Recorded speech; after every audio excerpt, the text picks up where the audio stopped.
What on earth is happening in the City of Angels? Trump launched a surprise crackdown on undocumented immigrants, triggering protests and chaos. Solidarity actions erupted across the country. California filed a lawsuit. Trump deployed troops and threatened to arrest Governor Newsom. Speaker Johnson called for Newsom to be tarred and feathered. A California U.S. senator was manhandled and handcuffed. On Trump's birthday, a military parade celebrated his show of force while demonstrations filled the streets across the country. Court battles rage. The situation is tangled and explosive. Let's break it down. Our scheduled segment on Harvard is pushed to the next episode. For days, gossip and noise flooded the airwaves and cyberspace. Mainstream media hyped it up: walls of Mexican flags, flaming streets, thick smoke like a war zone. But in truth, it was just 2 city blocks. Not all protesters were Latino, and those who turned violent were a tiny few. Is it legal for Trump to deploy the U.S. military domestically? Is Newsom right to hold his ground? Is local resistance to ICE sensible? So, who started the conflict? What are Trump and Newsom each saying?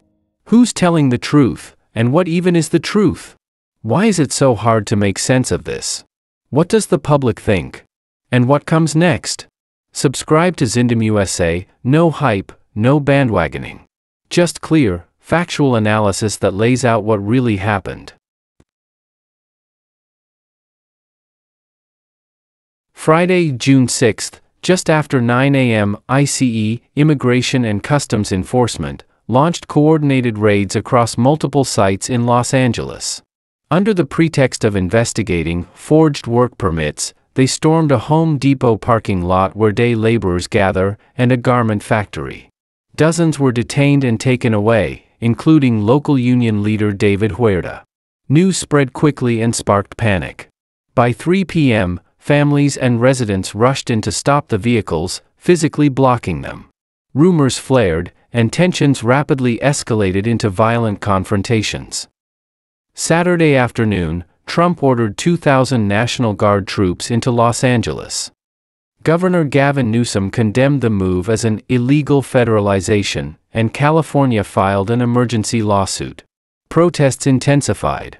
Cities like New York, Chicago, Atlanta, Omaha, and Seattle saw mass demonstrations in solidarity. Trump responded by doubling the National Guard deployment to 4,000 troops, and also sent 700 U.S. Marines. LA Mayor Karen Bass imposed a curfew from 8 p.m. to 6 a.m. in a 1 square mile zone of the city center. LAPD arrested over 200 people, including 17 for curfew violations. Thursday, June 12, federal judge Stephen Breyer ruled that Trump's deployment of the National Guard was illegal and unconstitutional, an overreach, and ordered the troops returned to state control by Friday at noon. That ruling was temporarily blocked by the Ninth Circuit Court of Appeals, pending a hearing the following Tuesday. Friday, U.S. Marines entered the city and began arresting. The Trump administration both appealed the ruling and publicly argued that presidential command over troops is not subject to judicial review. The confrontation between the judicial and executive branches was escalating. So what exactly are Trump, Governor Newsom, and Mayor Bass each saying? Trump kept up a constant barrage of posts and speeches, attacking and insulting California, Los Angeles, and immigrants. Newsom and Bass hit back head-on. They spoke with one voice, supporting peaceful protests, condemning the small number of agitators inciting violence, and accusing Trump of deliberately creating chaos and crisis. Trump claimed that California's government had neglected its duties, leading to the collapse of law and order. "This is not protest, it's invasion," Trump declared. "If demonstrators dare to spit, we will respond with force." Sound familiar? That's very Putin-esque.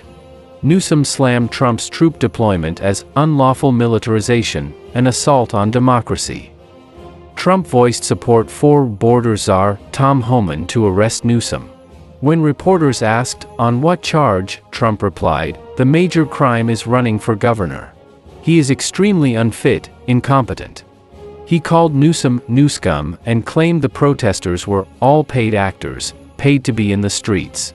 Tuesday, June 10th, at Fort Bragg in North Carolina, Trump told soldiers, "Our national sovereignty has been violated. I will liberate Los Angeles, rescue the occupied zone from those animals, our foreign enemy." So, was there really an invasion or rebellion? And was Trump's use of military force within the bounds of legality? There was no invasion. The so-called invaders Trump referred to were longtime residents and workers from communities in the city, including U.S. citizens, legal immigrants, and undocumented immigrants. And there was no uprising. If there were, Trump would have immediately cited legal statutes to justify his military deployment. Without an invasion or rebellion, using the military for domestic law enforcement and creating chaos is potentially illegal and unconstitutional. Trump did not declare an insurrection, nor did he invoke any legal justification. He simply sent in the Marines. Neither the National Guard nor the U.S. Marines have law enforcement authority.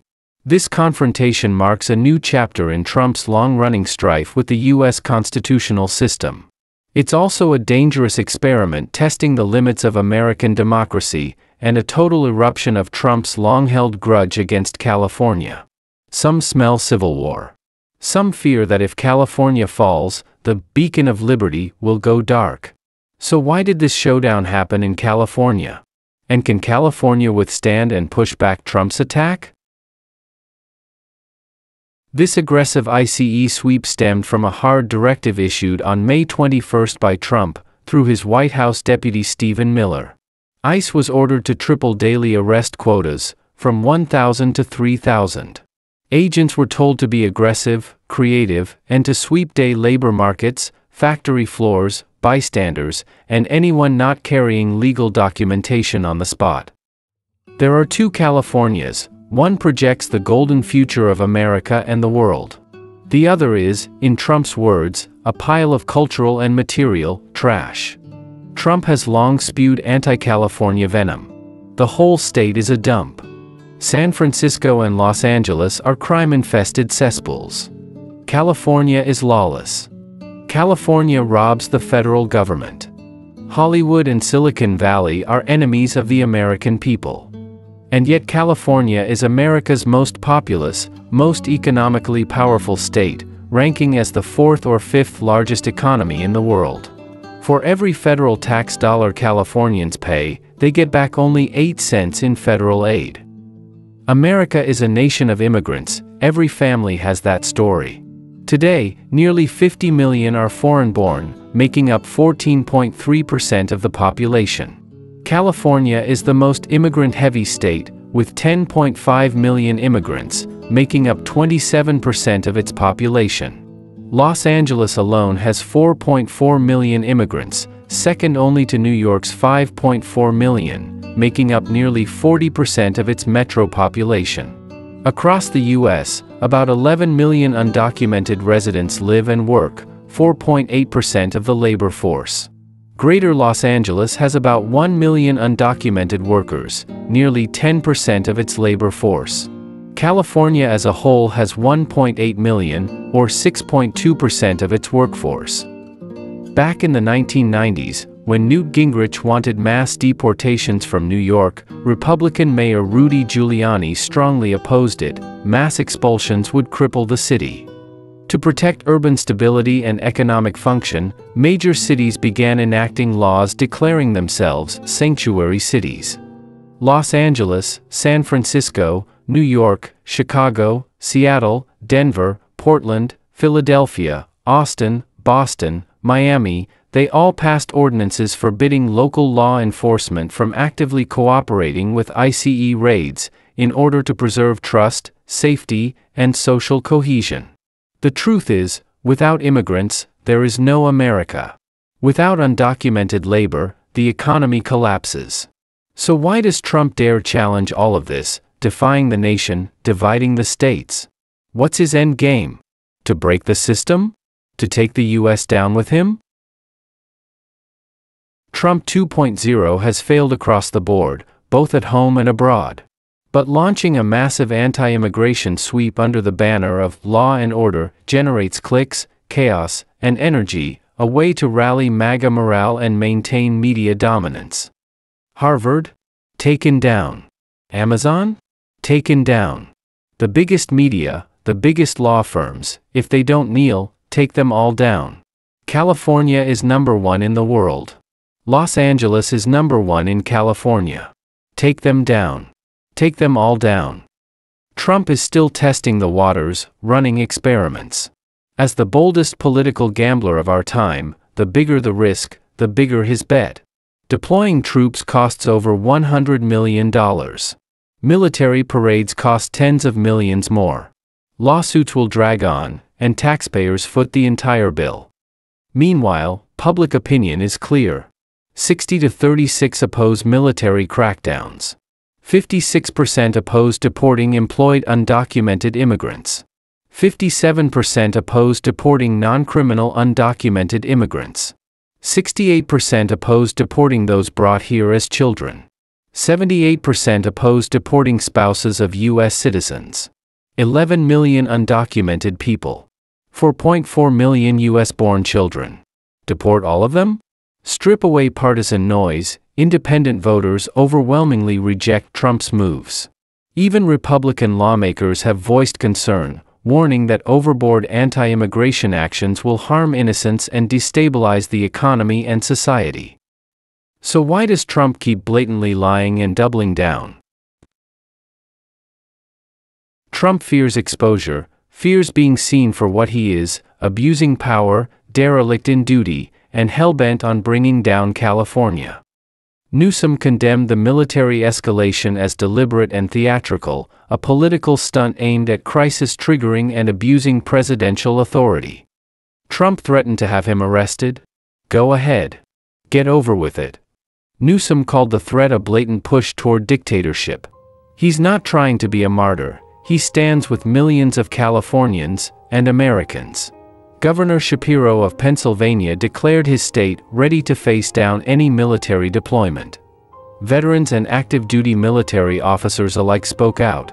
The U.S. military is not a political weapon. We will not turn our guns on our own people. Trump threatened that during his birthday military parade in Washington that weekend, anyone causing trouble will face extraordinary force. Saturday, more than 2,000 protests erupted across the country and around the world. Millions marched. Their slogan, "No Kings." Trump went to see Les Miserables. He didn't know who to relate to, Jean Valjean or Inspector Javert. As he appeared, the crowd booed and jeered. Do you hear the people sing? Singing the song of angry men? Do you hear it, Trump? The people hate you. If anyone had doubted California was too blue or Newsom too left, today they saw something else, the spirit of an American leader, pragmatic, steadfast, grounded, patriotic, hardworking, wise, dependable, and brave. In the face of Trump's MAGA tyranny, California is roaring. Pennsylvania is roaring. The blue states, the battlegrounds, the new Democrats are rising. A new generation is coming. This isn't Weimar. This isn't Rome. This is the new world. A new century. A new civilization. California's today is America's tomorrow. Trump or Newsom, whom do you trust? MAGA or California, which side are you on? Come join the conversation. Don't forget to like, share, and subscribe. I'm Feng Ming. See you next time.